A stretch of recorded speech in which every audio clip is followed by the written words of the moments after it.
My name is Arielle Masson. I was born in Mexico City. My mother is from Mexico City, and my father is from France, was born in France. So I actually lived very little in Mexico City, and my parents moved to Belgium, where my father worked. And so I grew up in Belgium. And so I grew up until 17 years old. And so I went to school there, but I also went to the academy because I wanted to be a painter since I'm very, very, very, very, very little. I came to Houston, I was already 27, and everything was amazing, amazingly great, because like I said, I study at the University of Houston, and that acquainted me with all the artists that came from the program. The program back then was under the direction of James Searles, and they had what they called the warehouse, the Lawndale warehouse. And the Lawndale warehouse was part of the University of Houston, and that was a huge warehouse with the painting department, the sculpture department. They had 3 enormous gallery spaces, and they had a sort of a performance theater space. And that was an amazing experience because I got to know all of the, the scene, the art scene. Lawndale was an experimental place where a lot of people, like Philip Glass and people like that, used to perform. And at that time, Houston was, the art scene of Houston was a bit insular. It was a bit, people came from the University of Houston or from other places in Texas, but everybody knew each other. It was like a family affair, and it was great. It was extremely creative, and the best thing of all is that they didn't care about New York. They didn't care about what happened in New York. They didn't care about the criticism from New York. And it was just pure creativity here. My mother's family, they were a lot of artists wannabe, and most of the men became architects because art was not an option. But my uncle, actually the sister of my mother, her husband, was a sculptor, an artist in New York in the 60s. He was a minimalist, and they had a big studio in Tribeca back then in the 60s. And so we would go and, go in Soho, Tribeca in the 60s. And so we met all his friends, and he went to Pratt, I think. And being an artist was always part of my family background. And also my mother, who would have been a dancer probably if her mother would have let her, really took on our art education, and we would go to the museums every weekend and to art galleries every time we could. So I've been acquainted with a lot of art. I've seen a lot of art in my education. I guess as a child and as a teenager, I was adamant that I wanted to be a painter, not an artist. I really had this fixation on painting and on making images, and I guess my most everybody think it's funny, but my biggest influence was Mary Poppins, the movie, because in Mary Poppins, the movie, her boyfriend is a painter, and he draws pictures on the floor with chalk. So the idea of jumping inside of the images just went, really impressed me. And this idea of wanting to be a painter was the idea of making images into which one can immerse itself and then stepping into another land. So well, people think it's funny. It's like, don't you have a more serious art inspiration? So yes, I do, but that one was a big one, and I think that's how I understand my work, is for you to be a window to another world. So as a child, I really wanted to draw, so I went to this academy in Brussels. These were continuous education for adults, but they had a class or two for teenagers. And I really learned to draw there. It was a very, very classical training with plaster casts and stuffed animals. And we were only allowed to do plaster casts, not live, live models. Only the adults did live models. And I drew like this for 3 years. And and then they had the art history classes that I could attend. So I did that. And it was also a way of getting acquainted with the art scene in Brussels, and because a lot of people went to these academies. And so that was great. And then I had this whole other interest and studies about studying languages and linguistics. But that entailed writing. And I can write, but it's not my thing. It's just, it's not my passion. My passion has always been visual arts. When I came to the University of Houston, that opened up the door for letting my passion express itself, and it became very natural and very, I start painting like a flow. Art has never been painful or torture or something difficult. It's been just a natural state for me. I live through my eyes or something like this. Well, so when I came in 86, 87, the art scene was sort of gravitating and dominated by people that came from the art department of the University of Houston. And the big impulse of that department was James Searles. And they had this big warehouse called Lawndale, the original Lawndale, which was a huge warehouse, like an enormous, I don't know how many square feet, but it was huge.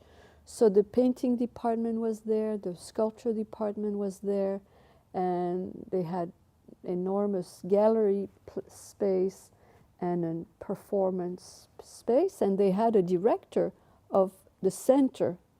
Lawndale was also like an art center, and all of it was housed there. And so, for example, one of my first experience there was one day I came around midnight. I wanted to paint. They gave me a huge studio just for me. And I came here around midnight, and then James Searles and a bunch of his friends were painting a car for the art car parade. And it was a big van, and they were painting the angel, the archangel of the Last Judgment, and it's by a Belgian painter, Van der Weyden, and they told me, "Oh, we really need help. Do you know how to paint?" I'm like, "Yeah," and then it was a Belgian painter, so I knew exactly the painting by heart. So I start painting clouds. They say, "Oh, you can paint." So we painted that car for the art car parade the next day until 4 o'clock in the morning. But that was really fun. That was the spirit of the art scene. Everybody knew each other. There were, a few galleries. There was also the other thing that was very incredibly nice, is that since the art scene was kind of small, there was a very easy communication with all the parts of the art world. You knew the curators, the collectors were always sort of in the mix with the artists. Everybody was approachable, everybody was friendly. It was a very incredible, vibrant mix. And so my generation was with Rick Lowe and Nestor Topsy and Jim Purtle, and they had this warehouse on Fegan, what became the Sokelo. And the Commerce Street warehouse was also big. And then I got married to Lynn Miller, who was an actor. And so they put together original theater in those warehouses. And they had several companies, the Urban Theater. So it was very, very, very vibrant, creative, healthy, friendly, and unencumbered by peer pressure that exists in large cities like New York or Paris.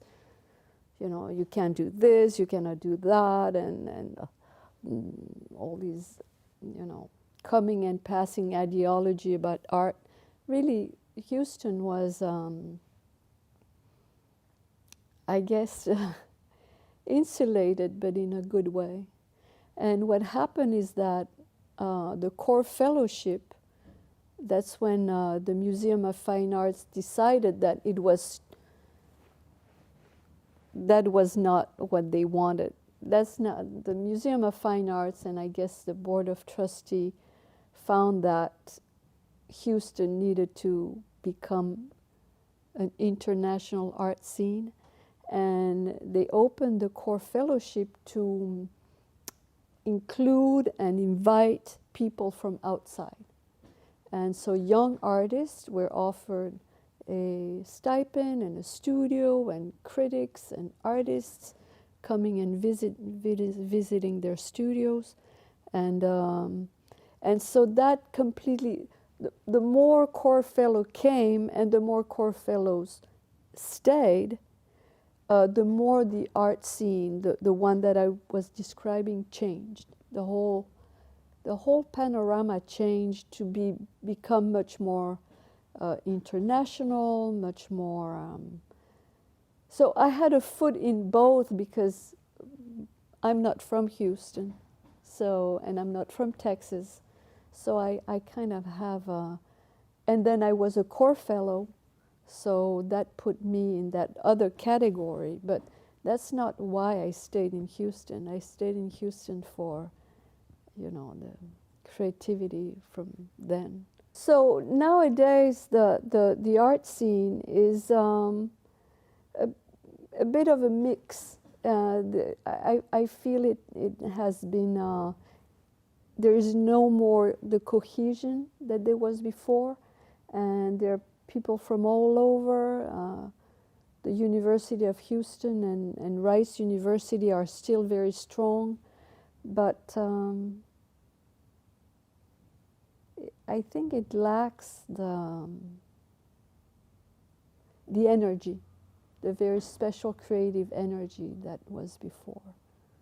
I've been involved with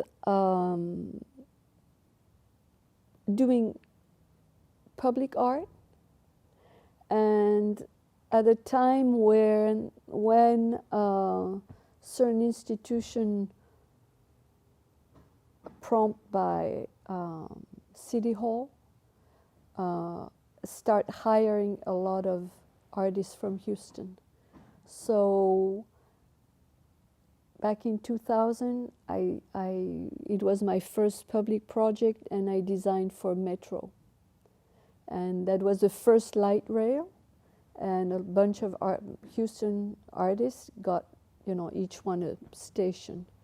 So I did Herman Park, and I designed for Herman Park, and that was new to me, and that the whole process was new to me, and I met a lot of artists like that, and a lot of architects. And then I continued doing some more public projects. I did on Heights Boulevard, I did the multi-service center. I designed for the corridor inside of the multi-service center.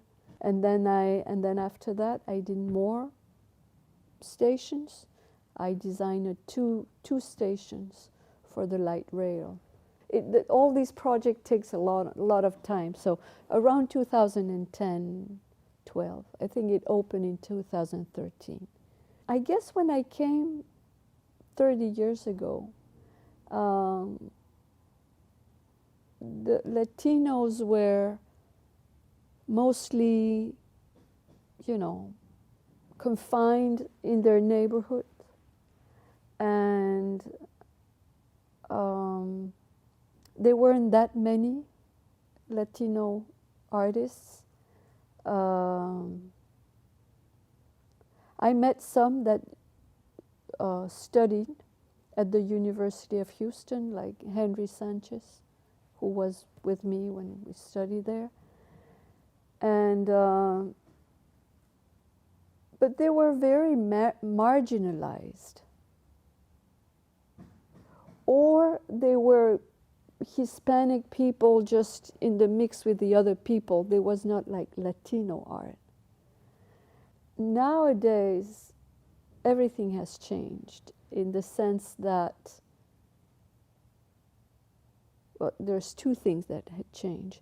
First of all, Houston became a cosmopolitan city. So there is a huge influx of Latin American people coming from all over, and I don't want to say Mexico, I want to say from all over Latin America. So that's one thing. And then the Latino community from Houston or Texas, it's much more stronger and has garnered a better sense of self-identity and what they want and who they are and what they want to express, like Daniel Anguilou, this type of art and expression became much more prominent and strong and like with a clear idea. Before it wasn't like that. And I'm in a very, very good position to have seen the difference, because I teach at the University of St. Thomas or in partnership with the Glassell School of Art. So I'm a full professor there. And so what I have seen in the past 10 years is this influx of Latin American people, sometimes Latin American artists that came already, artists from Venezuela, from Venezuela, but a lot of other countries. And that wasn't like that before. In Houston today, right now. You have a lot of art initiatives, galleries, exhibitions, theater, all kinds of things that are being put together by Latin American artists, and it's very vibrant.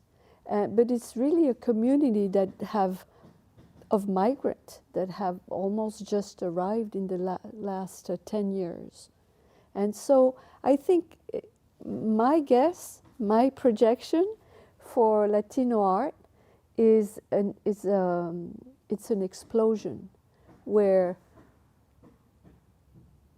you know, Houston has a huge population of Hispanic people, 45% or something like this, that has always lacking the means and the time and the education to really foster the arts. But that doesn't mean in that population there isn't an audience. There's actually an audience that is waiting for material to come. And that material is going to come from all of these Latin American artists that have just arrived. And once they are going to find a platform and venues, and all of this is going to become much more stable, then it's going to be an explosion. Because you have, I don't know if 45% of Houston speak Spanish, but you do have an audience. So, yeah, I'm seeing. So the other thing is the incredible push from the Museum of Fine Arts with the new museum that is going to become the new building that they're putting together. They're going to have a huge section of Latin American art. And so it's going to be, for what they say, I don't know, but they're going to have Latin American art from all the countries from South America, and there is no venue like this in the world. Because when you go to Brazil, you see Brazilian art, and you go to Chile, you see Chilean art. But there isn't a place where you can see, for example, the art from the 40s, of all the countries of Latin America. So the Museum of Fine Arts is going to become a mecca for all scholars and people interested in Latin American art. Plus, Austin has also the biggest collection of anything that has to do with Latin American literature. If you want to study Latin American literature, you go to Austin. So the south of Texas is going to become a very, very strong magnet for Latin American art. And with the audience, that passive audience that I was talking about, of all the migrant workers that came and now have had many generations, they're going to become the audience, the captive audience for all of this art. Good moments of your career is when you see a large one-person show. And I had one in Mexico, at the Museo de Antropología de Jalapa in Veracruz. And it's a beautiful museum, all made out of stone, and the room dedicated to contemporary art was very large. And I have a whole series of work that are 10 feet tall, so I was able to put 14 pieces of that, and the colors of the stone of the museum, and it was beautiful. It was a highlight. The Glassell School of Art, I've been there for 20 years, and these past 10 years, or even less, I would say, I start seeing a lot of Latin American women. Sometimes the reason is that their husband work in the oil industry. I don't know why the oil industry is start hiring Latin American engineers. That's beyond me. I have no idea. But all of these women land at the Glassell School of Art for continuous studies in visual arts. And so I start seeing people from Peru and Guatemala and from all kinds of countries. And I decided all these women needed to know each other. So I put together a group that at the beginning we called El Cotorreo, just for us to be together and talk. But then the women themselves wanted to make it a little more professional. And so now the official name is LAWA, Latin American Women Artists of Houston. And we have put together exhibitions. We participated in LAN, Latino Art Now, in 2019. For the moment, we are 30. And last fall, 2019, I put together an exhibition called Convergencia with 22 artists from that group. And so that was very exciting. We had the show at the Glassell School of Art in the large room downstairs. And that was a true highlight for me, in the sense that now I'm like a curator, and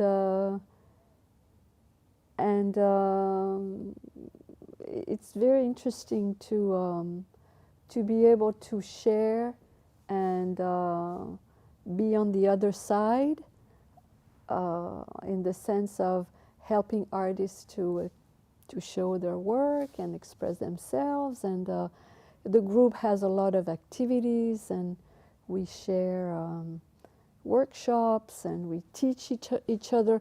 All of these women are highly trained. A lot of them are engineers, and others have studied marketing and psychology and all kinds of things. So it's a very resourceful group, and we teach each other and we support each other, and I'm the mentor, I guess. And so that's a very interesting thing. And the other thing I'm involved with is this Henry Sanchez, who is an artist from Houston, had this idea of wanting to put a museum of Latino art in Houston, because Houston is one of the few large cities in the United States that does not have either a museum dedicated to Latino art, or so his idea. So we share meetings, and we're having a sort of a brainstorm powwow every month to see how we can make this project become reality. Probably in a very long future, but that's how things happen, just with a vision first.